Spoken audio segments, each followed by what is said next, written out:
अच्छा, तो हमें यहाँ एक एक्सपोनेंशियल फंक्शन दिया हुआ है जिसमें एच ऑफ एन बराबर है ए ज़रब आर की ताकत एन के, और आर की जो कदर है वो सिफर से ज़्यादा है।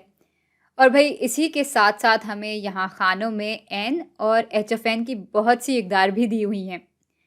तो इन खानों के मुताबिक जब एन 2 के बराबर है तो एच ऑफ एन बराबर है 144 के, और जब n बराबर है 4 के तो एच ऑफ एन बराबर है 324 के, और जब n बराबर होता है 6 के तो एच ऑफ एन बराबर हो जाता है 729 के। अब भाई हमें इतनी सारी मालूमात जब दी हुई है तो हमारा भी थोड़ा फ़र्ज़ बनता है कि कुछ ना कुछ तो मालूम करें। तो ऐसा करते हैं कि इन सब चीज़ों के ज़रिए हम a और r की इकदार मालूम करने की कोशिश करते हैं। तो चलें पहले इस वीडियो को रोक के इस सवाल को खुद समझने की कोशिश करते हैं। चलें भाई, अब साथ मिलकर हल करते हैं इस सवाल को। तो भाई पहले ऐसा करते हैं कि इस r पे गौर करते हैं। अब अगर हमें h ऑफ 3 की कदर दी हुई होती तो हम फ़ौरन h ऑफ 2 और h ऑफ 3 या h ऑफ 3 और h ऑफ 4 के दरमियान जो तनासब है वो निकाल लेते, और इसके ज़रिए हमें r की कदर मालूम हो जाती। और ऐसा इसलिए होता क्योंकि एक्सपोनेंशियल फंक्शन में जैसे जैसे x एक एक अदद से बढ़ता है वैसे वैसे y एक मखसूस तनासब से बढ़ रहा होता है। इसलिए हम पिछली और अगली एच ऑफ एन की इकदार की मदद से मुश्तरका तनासब जो कि यहाँ r से दिखाया जा रहा है वो मालूम कर सकते हैं। लेकिन अभी तो कोई ऐसी सूरत हाल नहीं है, पर अगर हम एच ऑफ 4 और एच ऑफ 2 का तनासब भी मालूम कर लें तो हम r की कदर के करीब करीब तो पहुँच ही सकते हैं। तो चलें ऐसा करके देखते हैं। अब भाई एच ऑफ 4 बटा एच ऑफ 2 बराबर होगा 324 बटा 144 के। लेकिन चलें हम इसको और मज़ीद हल कर लेते हैं, और चूंकि ये दोनों आदाद ही 2 से तकसीम हो सकती हैं तो हम 2 से तकसीम कर लेंगे। अब ये हो जाएगा 162 और ये हो जाएगा 72।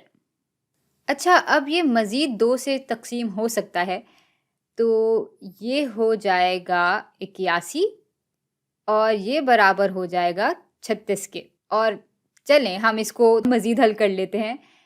तो भाई अब 36 तो 2 से तकसीम हो सकता है लेकिन 81 नहीं हो सकता, इसलिए हम 2 से तो तकसीम नहीं कर सकते। लेकिन हाँ, ये दोनों आदाद 9 से तकसीम हो सकते हैं। तो भाई ये बराबर हो जाएगा 9 के, जबकि ये बराबर हो जाएगा 4 के।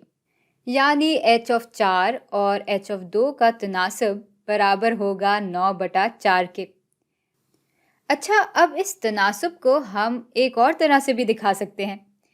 भाई ये जो एच ऑफ 4 है वो इस ए ज़रब आर की ताकत 4 के बराबर भी तो है, और इसी तरह ये जो एच ऑफ 2 है वो बराबर है ए ज़रब आर की ताकत 2 के। अब ये ए और ये ए तो कट जाएंगे आपस में, और आर की ताकत भी कट के 2 के बराबर हो जाएगी। तो फिर हमारे पास बच जाएगा ये आर जिसकी ताकत 2 के बराबर है, और ये बराबर होगा इस 9 बटा 4 के। और भाई अब हम इसका मनफी स्क्वायर रूट भी ले सकते हैं और मस्बत स्क्वायर रूट भी ले सकते हैं, लेकिन चूंकि आर की कदर सिफर से बड़ी है तो हम सिर्फ मस्बत स्क्वायर रूट ही लेंगे। तो भाई आर की कदर बराबर हो जाएगी 3 बटा 2 के। और अब हम आखिरकार इस ए पर आ गए हैं और हमें इसकी कदर मालूम करनी है। तो भाई इसको मालूम करने के बहुत से तरीके हैं, तो उनमें से एक तरीका जो है वो हम अभी देख लेते हैं, और इसके लिए हम यहाँ पे खाने बना लेते हैं। ये हो गया n का खाना और ये हो गया h ऑफ n का खाना, और n की हम मिकदार ले लेते हैं 0, 1 और 2। और भाई h ऑफ 2 की कदर तो हमें मालूम ही है कि वो 144 के बराबर है, और चूंकि हमें ये भी मालूम हो गया है कि जैसे जैसे हमारा n एक एक अदद के हिसाब से बढ़ता है वैसे वैसे हमारा h ऑफ n 3 बटा 2 के तनासब से बढ़ता जाता है। यानी अगर इस h ऑफ 1 को मैं 3/2 से ज़रब दूंगी तो हम उससे अगली टर्म की कदर पे पहुंच जाएंगे जो कि बराबर होगी 144 के।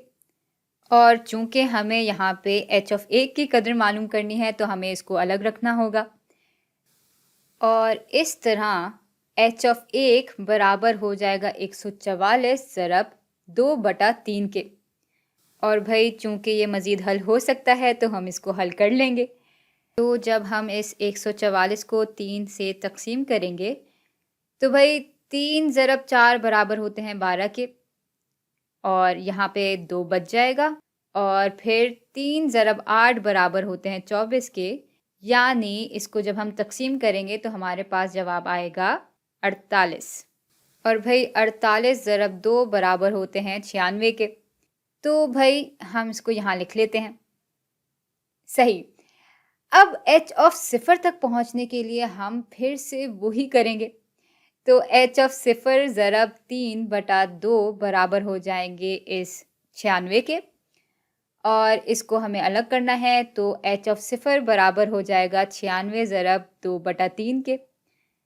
96 को अगर 3 से तकसीम करेंगे तो वो बराबर हो जाता है 32 के और 32 ज़रब 2 बराबर हो जाता है 64 के, यानी h ऑफ 0 बराबर हो जाएगा 64 के। अच्छा, अब ये जो a था हमारा वो हमारी इब्तिदाई कदर है क्योंकि जब हम n की जगह 0 रखते हैं तो r 1 के बराबर हो जाता है और इस तरह h ऑफ 0 बराबर हो जाता है a ज़रब 1 के, जिसको हल करें तो वो बराबर हो जाता है a के ही। और भाई h ऑफ 0 तो हमने अभी अभी निकाला है, यानी a बराबर हो जाएगा 64 के। और अब हम h ऑफ n के लिए एक तमीज़ की इक्वेशन भी लिख सकते हैं जिसमें h ऑफ n बराबर होगा 64 ज़रब 3/2 की ताकत n के। अच्छा, मज़े की बात यह है कि हम इसी जवाब तक और आसान तरीके से भी पहुंच सकते थे। भाई उस वक्त मुझे याद नहीं आया, लेकिन चले अब ज़रा a की कदर ऐसे भी मालूम करके देख लेते हैं।